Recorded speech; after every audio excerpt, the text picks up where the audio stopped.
the other end, they're vulnerable in transition if they don't get that rebound. So we'll see how they continue to play it. 14 seconds on the shot clock. 14.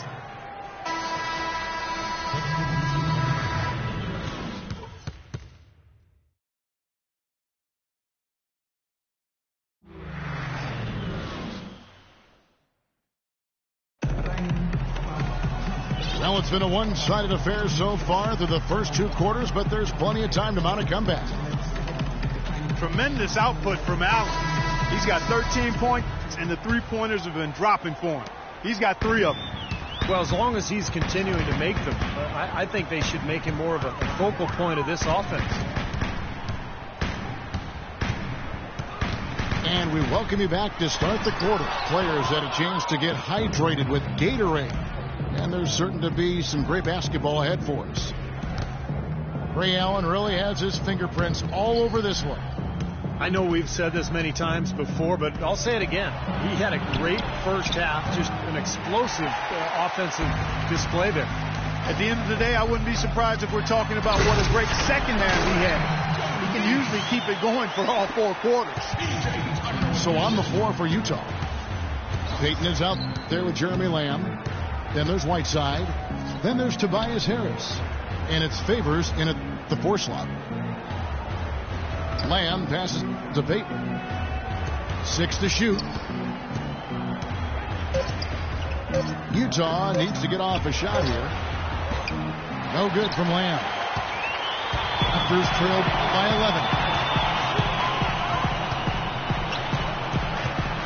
11. Here is Williams. 10 points for him. Tucker dishes to Hawes.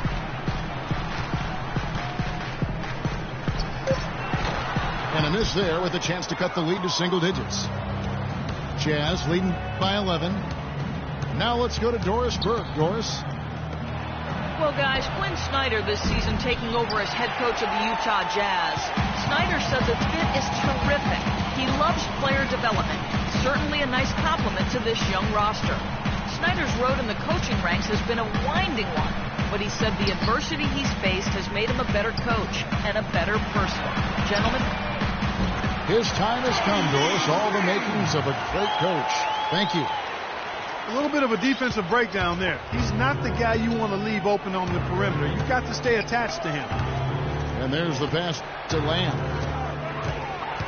Back to Payton.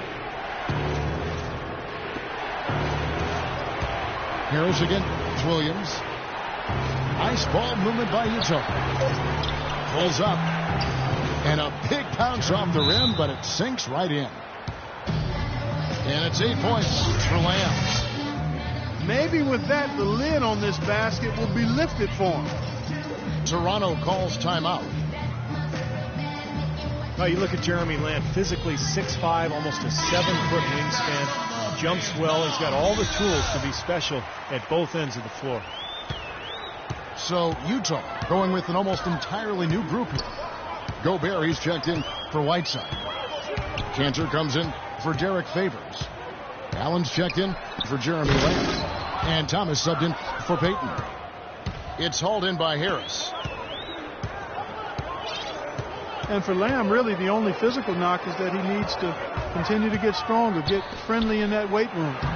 He's still under 200 pounds, and his high center of gravity means he can tend to get pushed around a little bit, but that's nothing that strength won't eliminate. So the weight room has to be his friend. There's the screen. Williams kicks it to Tucker.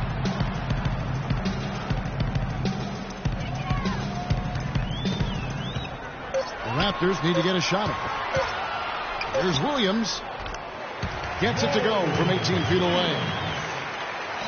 Williams has got 12 in the game. And Jeremy Lamb, Steve, sort of a late bloomer. He didn't become a starter until his senior year, in fact, in high school. Yeah, he was lightly regarded, and even in his 2 seasons at UConn, he battled inconsistency at times, but solid start to his NBA career. Good size and length and shooting ability. Allen for the 3. That's good.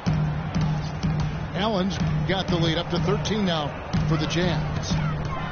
Boy, his performance from long range has been incredible. I know that was your shot, Steve, and today it's his too.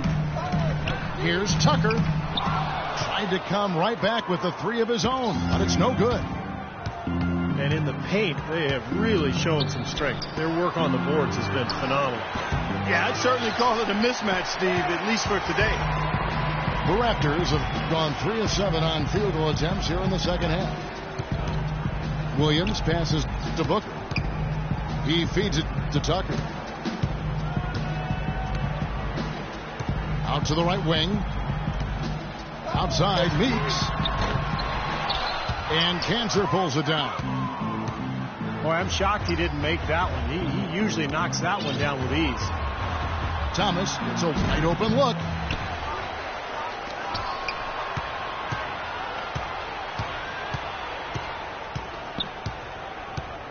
It's Allen on the wing.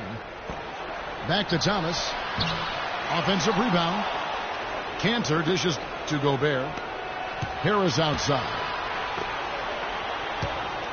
Allen kicks to Cantor. Pass to Gobert.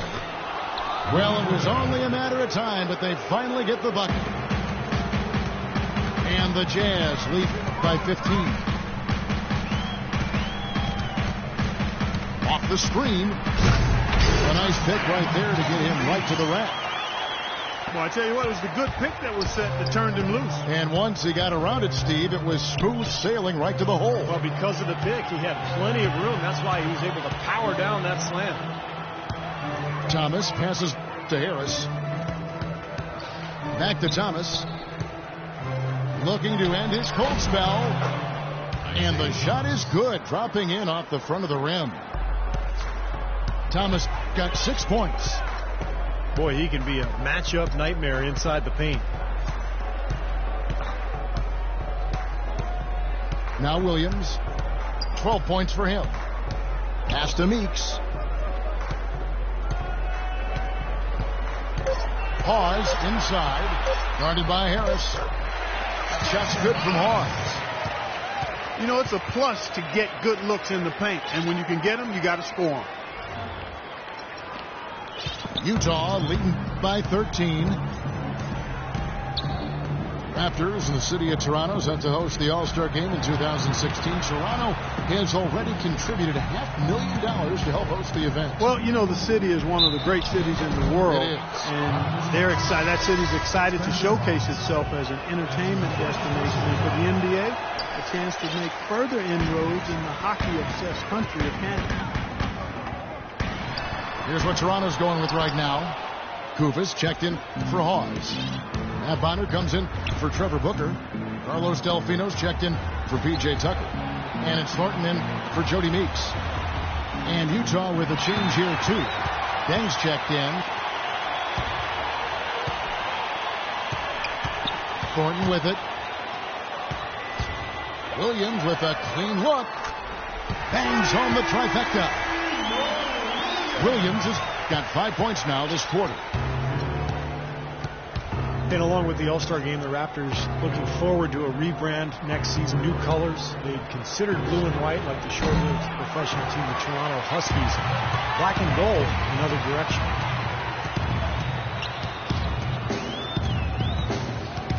Now here's Thornton. And there's the feed to Delfino.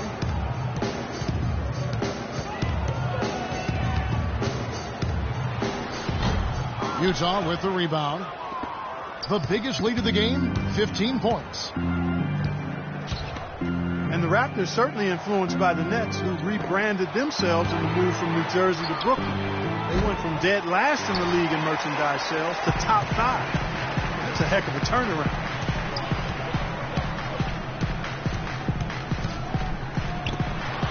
Lets it go with the 3. Utah with the rebound. Allen's got 4 rebounds in this game. Thomas kicks to Deng. Here's the 3. Outside for Thomas. Nobody near Allen. The Jazz with another miss. To the inside. And it's Thornton finishing it off.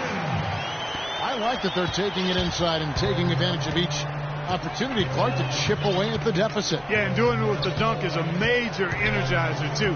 Gets the momentum going. Yeah, and I think the interior defense, as good a job offensively as we saw. The defensive presence was almost non-existent. They may see this lead disappear if they continue to give up those easy points. And there's the shot clock violation. Couldn't get the shot off in time. McCollum's checked in for Williams. So Utah going with an almost entirely new group here. Whiteside's checked in for Gobert. Favors comes in for Cantor. Burks, he's checked in for Ray Allen. And it's Watson in for Thomas. Off the mark, had a chance to trim it to single digits. Can't say I'm surprised that one didn't fall. He can barely dunk it in the pregame layup line.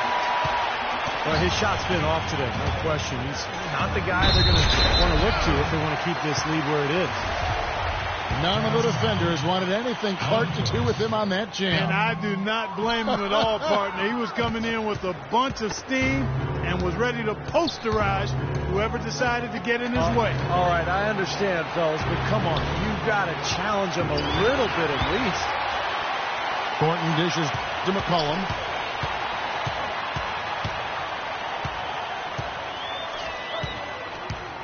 There's the triple. No luck. And Utah the other way now. And here's Watson. He's been patient so far. Nothing yet on the scoreboard. Delfino kicks to Thornton.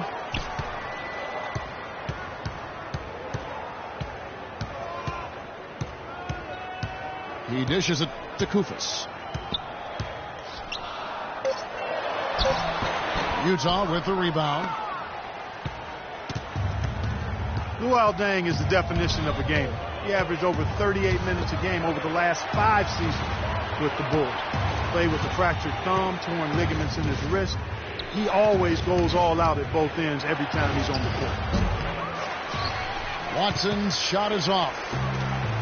Raptors trailed by 8. Clark, they've been struggling here on offense. Yeah, a little bit of cottonmouth here. Dry spell for sure. And for the Jazz, they're shooting at a decent 44% clip here. He kicks it to Burks. Feeds to Favors. And it's Deng in the corner. Watson for 3. And Bonner pulls it down. Bonner's got his 4th rebound in this one. Raptors shooting down near the 40% mark since after. They've been slow getting going. There's the pick. Here's McCollum. Good on the 3-point shot. McCollum's got 8 points. And that kind of defense is just not going to cut it, guys. They have to get a hand in his face. Deng kicks the Whiteside. Probably should hold for one shot here. Clock is on their side. Yeah, no brainer. They can hold it for the last shot. For Toronto, they have shot 5 of 6 at the foul line tonight. And he knocks down the first one. Both teams deciding to change it up. Good on both.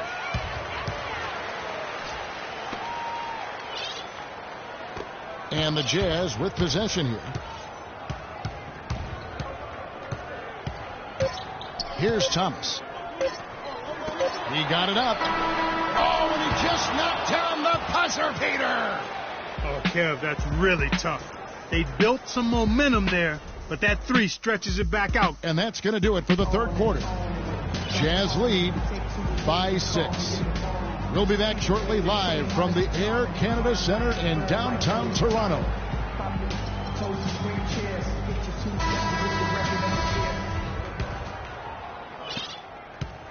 Jazz leading by 6. They've got P.J. Tucker. Williams is out there with Jody Meeks. Then there's Trevor Booker. And it's Hawes in the center, walking down the middle. So that's the 5 in the game for Toronto. And Lamb kicks to Thomas. 6 on the shot clock. Launches it. Oh, that's offensive interference. Looking at the game for Thomas, he has 9 points, and the assist numbers tremendous. His court vision, Clark, has been phenomenal. I mean, he could not be passing the ball any better than he is right now. Pick by Williams.